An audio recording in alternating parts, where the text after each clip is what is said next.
ہم بچپن سے بہت گہری سہیلیاں تھیں۔ جب سے ہوش سنبھالا ایک دوسرے کے گھروں کو آمنے سامنے پایا۔ وہ میری بہترین رازدان تھی۔ ہم اکثر اکٹھی کالج جایا کرتی تھی۔ ایک دوسرے کے ہوتے کسی تیسرے کی ضرورت نہ رہی تھی۔ ہماری کلاس میں ایک لڑکا ولید نامی پڑھتا تھا۔ اس کی سیٹ ہمارے بالکل پیچھے تھی۔ اچانک ہی اس نے ہم دونوں کو چھیڑنا شروع کر دیا۔ وہ اچھے خاندان کا تھا لیکن شوخ و چنچل تھا۔ شرارتاً ہمارے ساتھ جملے بازی کرتا کہ ہم چڑھ کر اسے سخت جواب دیں اور وہ محفوظ ہو۔ شروع میں ہم نے برا مانا، بعد میں اس کی جملے بازی کو شرارت سمجھ کر محفوظ ہونے لگے۔ یوں ہماری اس سے دوستی ہو گئی۔ دراصل وہ کوئی برا لڑکا نہیں تھا بلکہ ہمدرد دل کا مالک تھا، بد نیت بھی نہیں تھا۔ روبی اور میں نے محسوس کیا کہ وہ ہماری نظروں میں مقام بنا چکا ہے۔ اس کی تصویر غیر محسوس طریقے سے ہمارے دل کے فریم میں فٹ ہوتی جاتی تھی۔ جب ہم آپس میں بات کرتی، گفتگو میں اس کا ذکر آ جاتا اور اس کے ذکر سے دل نہ بھرتا۔ جلد ہی مجھ پر یہ حقیقت آشکار ہو گئی کہ میری پیاری دوست ولید کو چاہنے لگی ہے۔ اس کی چاہت کے احترام میں نے ولید کا نام چند ماہی رکھ دیا۔ مجھے تو علم تھا کہ روبی چند ماہی کو کس قدر چاہتی ہے، مگر اسے اس بات کا علم نہ تھا کہ میں ولید کو کتنا چاہتی ہوں، اور میں یہ بات اپنی رازدان سے خفیہ رکھنا چاہتی تھی، جبکہ وہ اپنے دل کی ہر بات سے لمحہ لمحہ آگاہ کرتی رہتی۔ شاید وہ بہت بھولی تھی کہ اپنی بااعتماد اور گہری سہیلی کو بھی اس مقام پر فریب دے رہی تھی اور اسے اپنے دل کی کیفیات سے بے خبر رکھے ہوئے تھی۔ مجھے یہ کہنے میں کوئی حرج نہیں کہ ولید مجھ سے زیادہ ہوشیار نکلا۔ اس نے ہم دونوں میں سے کسی پر بھی یہ آشکار نہیں ہونے دیا کہ وہ کس کو چاہتا ہے۔ دونوں سے ایک ہی جیسی توجہ اور تکریم سے پیش آتا۔ وہ مخاطب مجھ سے ہوتا مگر نظریں روبی کی طرف ہوتی، اور روبی کی نگاہیں اس کی محبت کے احساس سے جھکی ہوتی کہ وہ میرے اور ولید کے چہرے پر عیاں کیفیات سے بے خبر ہو جاتی۔ میں روبی کو بے وقوف سمجھتی کہ اس پاگل کو معلوم ہی نہیں کہ ولید اسے نہیں مجھے پسند کرتا ہے، کیونکہ میں اپنی سہیلی کی نسبت زیادہ عقل مند تھی۔ مجھ میں کچھ ایسی بھی صفات تھی جو روبی میں نہ تھی، اور یہ خوبیاں چاہے جانے کی وجہ بن سکتی تھیں۔ مثلاً میں زیادہ خوش شکل تھی اور فیملی پس منظر کے لحاظ سے بھی روبی سے زیادہ بہتر تھی۔ میرے والد اعلیٰ افسر تھے، جبکہ اس کے والد ایک معمولی سرکاری ملازم تھے۔ جو میری حیثیت تھی اس کی نہیں ہو سکتی تھی۔ یہ حقیقت مجھے بعد میں پتہ چلی کہ اصل میں ولید اس بونگی لڑکی کو دل سے چاہتا تھا، اور میں ان دونوں چاہنے والوں کے بیچ ایک دیوار یا کوئی فالتو شے تھی۔ ان دنوں جبکہ روبی کسی وجہ سے ہفتہ بھر کالج نہ گئی تو مجھے اکیلے ہی جانا پڑا۔ ایک روز سڑک پر جا رہی تھی کہ ایک گاڑی میرے قریب آ کر رکی۔ یہ ولید تھا۔ کہنے لگا، اکیلی کیوں جا رہی ہو؟ آؤ گاڑی میں بیٹھ جاؤ۔ اندھا کیا چاہے دو آنکھیں۔ مجھے تو یہ ارمان تھا کہ کبھی اس کے ساتھ گاڑی میں بیٹھوں، وہ اس وقت جب میری پیاری سہیلی ہمراہ نہ ہو۔ میں نے جھٹ پٹ اس کی پیشکش قبول کر لی۔ ہر انسان زندگی کے کسی نہ کسی موڑ پر خود فریبی کا شکار ہوتا ہے۔ سوچ رہی تھی مجھے تنہا پا کر وہ ضرور آج اپنے دل کا احوال مجھ پر عیاں کر دے گا، کوئی ایسی سرگوشی جسے سن کر میں سمٹ جاؤں گی۔ اس کی ایک سرگوشی پر میں اپنا سارا جہان قربان کر سکتی تھی۔ کافی دیر وہ خاموش رہا، اور جب لبوں سے کوئی بات نکلی تو بس اتنی کہ تمہاری سہیلی کالج کیوں نہیں آ رہی؟ اس کے بغیر کالج سونا سونا لگتا ہے۔ اپنی ذات کے کمتر ہونے کا احساس مجھے جس قدر اس وقت ہوا، اس سے پہلے کبھی نہیں ہوا تھا۔ ولید کے منہ سے رابعہ کا ذکر اچھا نہ لگا۔ میں اس حسین اور امیر نوجوان کی زبان سے صرف اپنا ہی ذکر سننا چاہتی تھی۔ سچ ہے، انسان اپنی خواہشوں کا غلام ہوتا ہے، اور جب خواہشیں راستہ دکھانے آگے چلتی ہیں اور ہم ان کے پیچھے پیچھے لگتے ہیں تو پھر عقل کا چراغ گل ہو جاتا ہے۔ میری خواہش بھی خوش فہمی بن کر میری ہم سفر ہو گئی تھی۔ آج وہ ہنسا اور نہ شرارتاً کوئی شوخ فکرہ اس کے ہونٹوں سے ادا ہوا، بلکہ اس نے سنجیدگی سے کہا، آج میری خاطر رابعہ کے گھر جانا اور اسے کہنا کہ جلدی آ جاؤ، تمہارے بغیر کالج میں دل نہیں لگتا۔ گویا پیغام دینے کے لیے اس نے مجھے لفٹ دی تھی، جبکہ اس کی قربت میں گزارے ان چند لمحات پر میں اپنی زندگی قربان کرنے کو تیار تھی۔ اس کا یہ پیغام دل پر تیر کی طرح لگا تھا۔ بے اختیار منہ سے نکلا، کیوں دل نہیں لگتا اس کے بنا؟ کیا ہم نہیں ہیں؟ بات یہ ہے کہ جس قدر تم دونوں کو ساتھ دیکھ کر میرا دل پرشوق دھڑکتا ہے، ویسا تم لوگوں کو الگ الگ دیکھ کر نہیں دھڑکتا۔ خوشی کی جو تصویر میرے دل میں ہے تم دونوں کو ساتھ دیکھ کر مکمل ہو جاتی ہے۔ اس نے بات بنانے کے لیے ایک اوٹ پٹانگ سی بات کر دی۔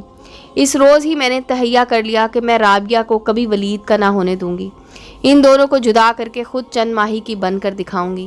10 روز بعد رابعہ کالج آئی تو ولید کی خوشی دیدنی تھی۔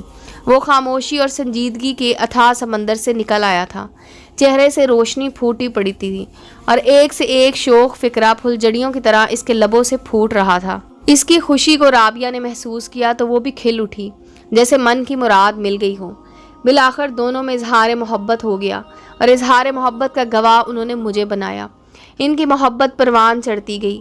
موقع ملتے ہی کسی پارک یا سیرگاہ میں چند گھڑیاں ساتھ رہتے، مجھے بھی ساتھ رکھتے، جیسے میرے وجود کے بغیر ان کی خوشی ادھوری رہ جاتی ہو۔ وہ ہنستے کھلکھلاتے تو میں بھی مجبوراً ان کے ساتھ ہنستی، مگر دل میں سلگتی تھی۔ میرے دل میں رکاوٹ چوٹ کھائی ناگن کی طرح بل کھاتی رہتی ہے۔ ایف اے کے بعد رابعہ کو اس کے والد نے کالج جانے سے روک دیا، مگر میں اور ولید اب بھی ہم جماعت اور ہم خیال ساتھی تھے۔ ہم روز ملتے، کالج میں ساتھ ہوتے، مگر وہ اب بجھا بجھا سا رہتا تھا۔ اس کی اداسی کی وجہ جانتی تھی، وہ اب رابعہ سے ملنے سے قاصر تھا۔ تبھی برجستہ اور شگفتہ فکرے اس کا ساتھ چھوڑ گئے تھے۔ کچھ دن بعد وہ فرقت کی اذیت صبر سے برداشت کر لیتا، پھر اچانک منت سماجت کرنے لگتا کہ کسی طرح رابعہ کو ساتھ لے آؤ، ہم پارک میں بیٹھ کر باتیں کریں گے۔ ادھر رابعہ بھی اپنے چند ماہی سے ملنے کی منتظر تھی۔ وہ اپنی اس خوشی کے لیے میری مرہون منت تھی۔ ولید جان چکا تھا میں اس سے محبت کرتی ہوں، لیکن رابعہ کو مجھ پر ایسا کوئی گمان نہ تھا۔ وہ مجھے اپنی باوفا سہیلی سمجھتی تھی جو اس کو کبھی دھوکہ نہیں دے سکتی تھی۔ دل کی ہر کیفیت بلا جھجک مجھے بتاتی۔ اس کا کوئی جذبہ مجھ سے پوشیدہ نہ تھا۔ وہ کہتی کہ رفت، اگر ولید مجھے نہ ملا تو میں مر جاؤں گی۔ اللہ نہ کرے جو میرا چند ماہی کسی اور کا ہو جائے۔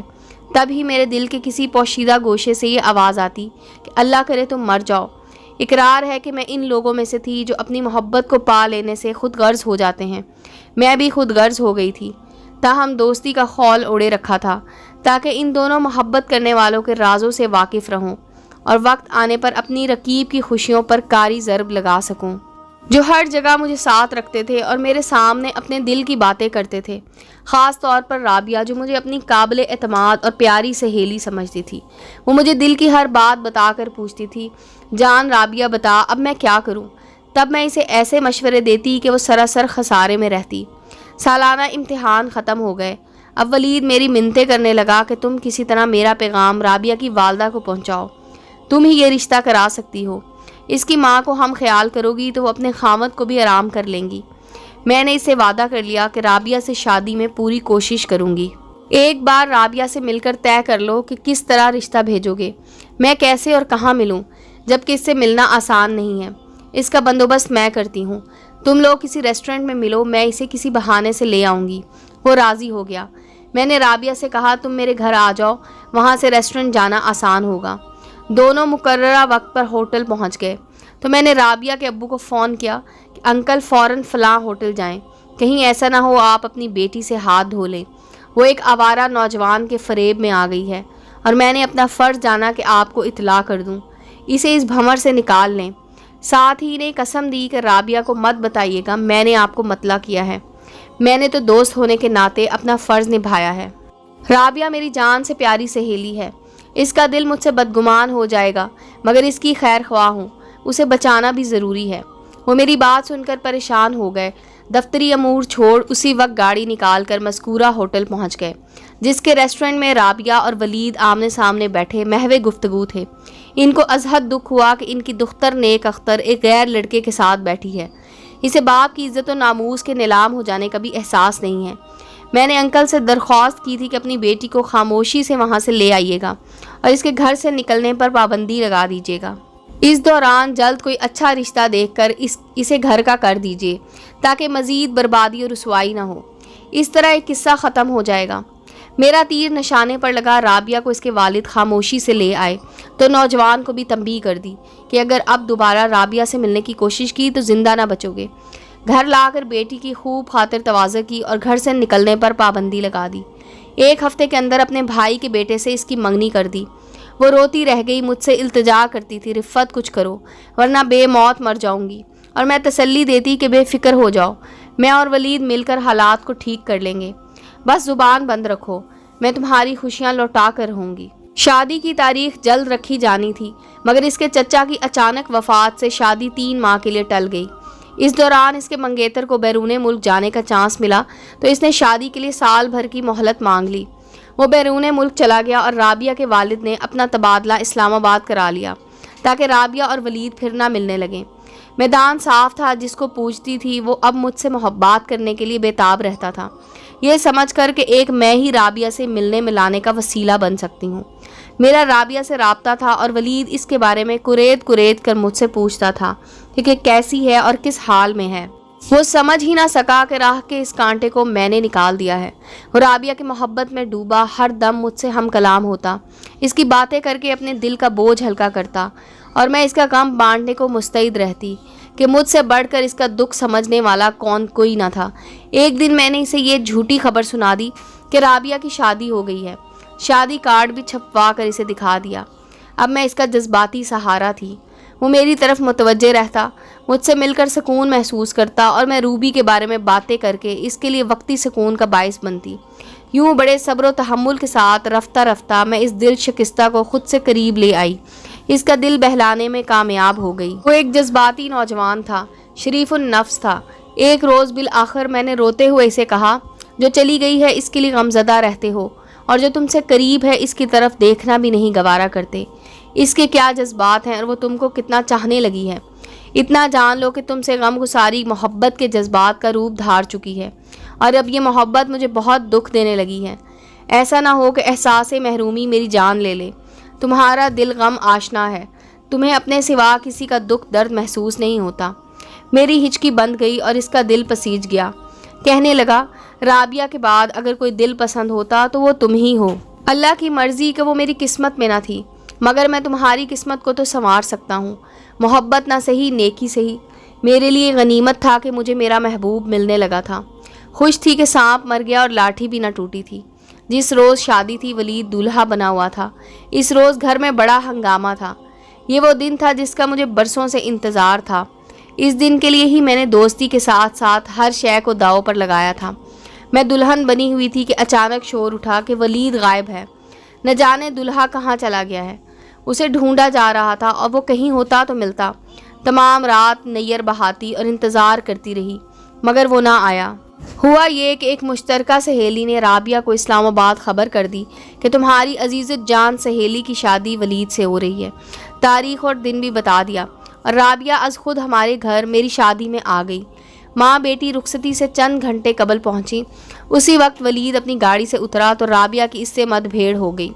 رابعہ نے ولید سے کہا کہ بے وفا، مجھے بے وقوف بنایا اور اپنی راہ کا کانٹا سمجھ کر مجھے نکال دیا۔ اب شادی رچا رہے ہو۔ دلہا نے دیکھا کہ اس کی محبوبہ آنکھوں میں آنسو بھرے پہنچی تھی۔ لیکن تمہاری تو شادی ہو گئی تھی۔ ولید نے بھی شکوہ جواب شکوہ سے کام لیا۔ وہ بولی، کس نے کہا تم سے؟ یہ جھوٹ ہے۔ مجھے تمہاری شادی کا کارڈ رفت نے دکھایا تھا۔ جھوٹ کیسے ہو سکتا ہے؟ اس کا مطلب یہ ہے کہ پھر رفت نے ڈرامہ کیا ہے۔ اس کی سزا اسے فوراً ملنی چاہیے۔ وہ کیسے میری دلہن بن گئی جبکہ تم ابھی تک کسی کی دلہن نہیں بنی ہو؟ بس پھر بارات کے ساتھ دلہن کے گھر کی دہلیز پار کرتے ہی دلہا غائب ہو گیا۔ نکاح مجھ سے ہوا اور دلہن روبی بنی۔ میں سیج پر جانے کے لیے انتظار کرتی رہ گئی۔ اس نے لاہور میں روبی سے نکاح کر لیا اور چند روز بعد مجھے طلاق نامہ بھجوا دیا۔ حق مہر کی رقم چیک کی صورت میں ادا کر دی۔ رونے کا مقام تھا، مگر جی بھر کر نہ رو سکی کہ میں نے دھوکہ کیا تھا۔ انجام اس کا اچھا نہ ہوا۔ سچ ہے کہ جس کی جیسی نیت ہوتی ہے ویسی ہی اسے مراد ملتی ہے۔ مرادوں والوں نے خوشیوں سے جھولی بھر لی اور میں بد نیت خالی دامن رہ گئی۔ امید ہے دوستو سٹوری اچھی لگی ہوگی۔ چینل کو لائک اور سبسکرائب کریں اور بیل آئیکن کا بٹن دبانا مت بھولیں تاکہ ہر نئے آنے والی سٹوری کا نوٹیفیکیشن آپ کو مل سکے۔ ملتے ہیں اگلی سٹوری کے ساتھ۔